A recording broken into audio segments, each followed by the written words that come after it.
Readings this evening from Mark chapter 15. The first reading, verses 1 through 5. And as soon as it was morning, the chief priests held a consultation with the elders and scribes and the whole council. And they bound Jesus and led him away and delivered him over to Pilate. And Pilate asked him, "Are you the king of the Jews?" And he answered him, "You have said so." And the chief priests accused him of many things. And Pilate again asked him, "Have you no answer to make? See how many charges they bring against you." But Jesus made no further answer, so that Pilate was amazed.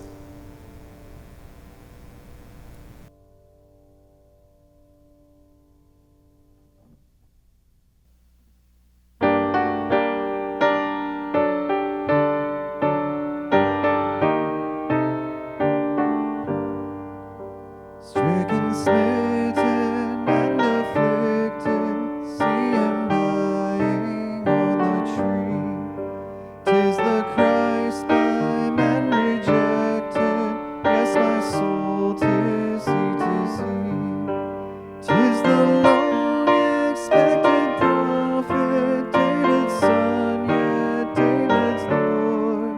First I see sufficient of it, 'tis the true and faithful word. Tell me, you hear him groaning, was there ever grief like his? Friends through fear his cause disowning, fears insulting his distress. Many hands were raised to wound him, none would interpose to save. But the deepest stroke that pierced him was the stroke that justice gave. Mark 15, verses 6 through 15. Now at the feast he used to release for them one prisoner for whom they asked. And among the rebels in prison who had committed murder in the insurrection, there was a man called Barabbas. And the crowd came up and began to ask Pilate to do as he usually did for them. And he answered them, saying, "Do you want me to release for you the king of the Jews?" For he perceived that it was out of envy that the chief priest had delivered him up. But the chief priest stirred up the crowd to have him release for them Barabbas instead. And Pilate again said to them, "Then what shall I do with the man you call the king of the Jews?" And they cried out again, "Crucify him." And Pilate said to them, "Why, what evil has he done?" But they shouted all the more, "Crucify him." So Pilate, wishing to satisfy the crowd, released for them Barabbas, and having scourged Jesus, he delivered him to be crucified. You think of sin but lightly, nor suppose the evil great. You may view its nature rightly, here its guilt may estimate. Mark the sacrifice appointed, see who bears the awful load. 'Tis the word, the Lord's anointed, Son of Man and Son of God. Here we have a firm foundation, near the refuge of the lost. Christ the rock of our salvation is the name of which we boast. Lamb of God for sinners wounded, sacrifice to cancel guilt. None shall ever be confounded, who on him their hope have built.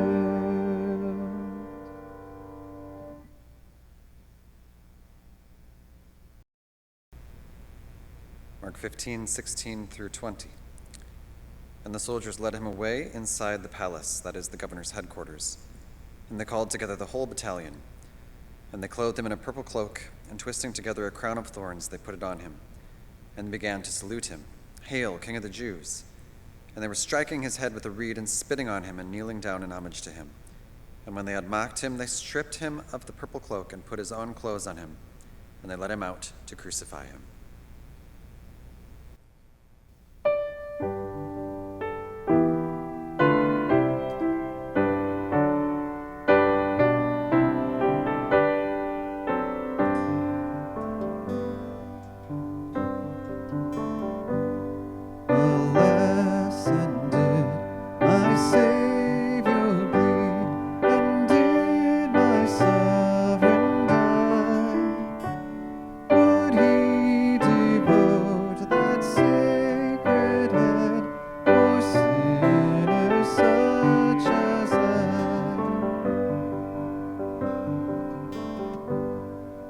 Was it for sins that I had done? He suffered on a tree. Amazing pity, grace unknown, and love beyond degree.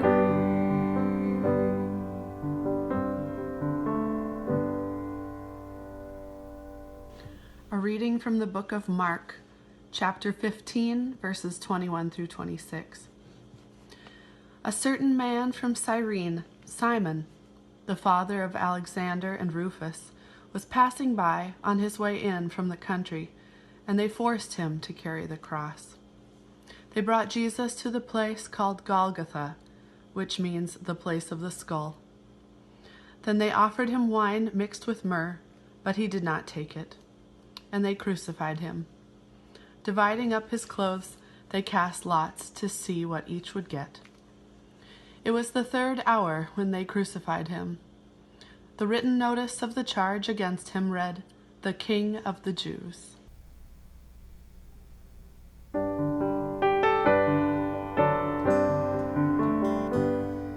Well might the sun in darkness hide and shut his glories in, when Christ the great Redeemer died, for man the creature sin. But drops of grief can ne'er repay the debt of love I owe. Dear Lord, I give myself away. 'Tis all that I can do.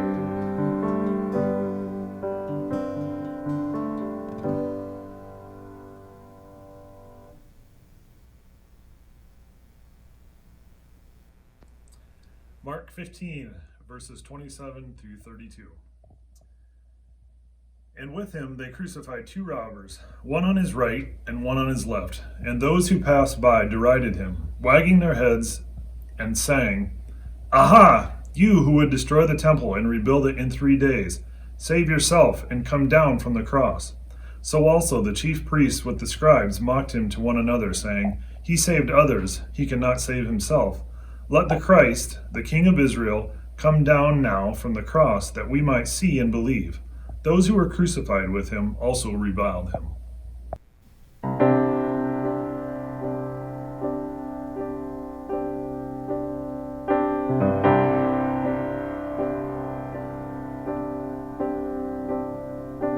Man of sorrows, Lamb of God, by his own betrayed, the sin of man and wrath of God has been on Jesus laid.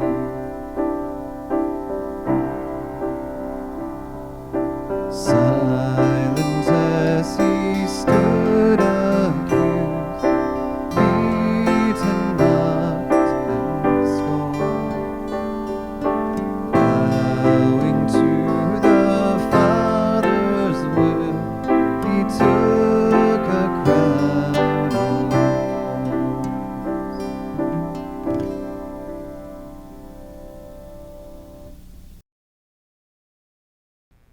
Mark 15, 33 through 40. And when the 6th hour had come, there was darkness over the whole land until the 9th hour.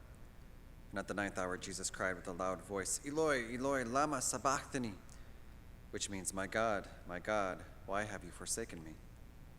And some of the bystanders hearing it said, "Behold, he is calling Elijah." And someone ran and filled a sponge with sour wine, put it on a reed, and gave it to him to drink, saying, "Wait, let us see whether Elijah will come to take him down." And Jesus uttered a loud cry and breathed his last. And the curtain of the temple was torn in two from top to bottom.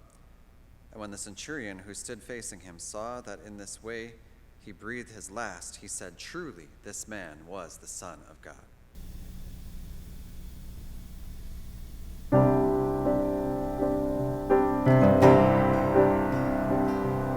Send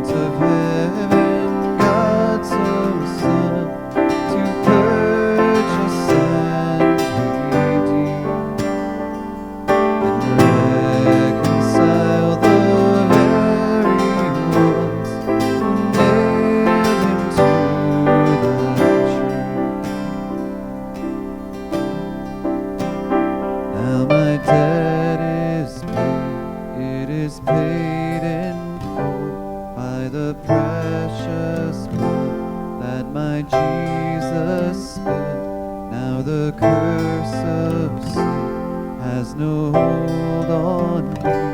Whom the Son sets free, oh, is free indeed. Now my debt is paid, it is paid in full by the precious blood that my Jesus spilled. Now the curse of sin has no hold on me. Whom the Son sets free, oh, is free indeed.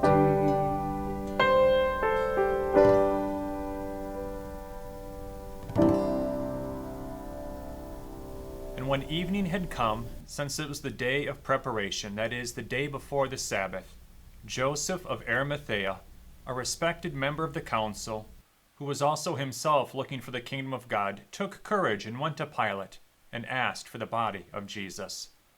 Pilate was surprised to hear that he should have already died, and summoning the centurion, he asked him whether he was already dead. And when he learned from the centurion that he was dead, he granted the corpse to Joseph. And Joseph brought a linen shroud, and taking him down, wrapped him in the linen shroud, and laid him in a tomb that had been cut out of the rock. And he rolled a stone against the entrance of the tomb. Mary Magdalene and Mary the mother of Joseph saw where he was laid.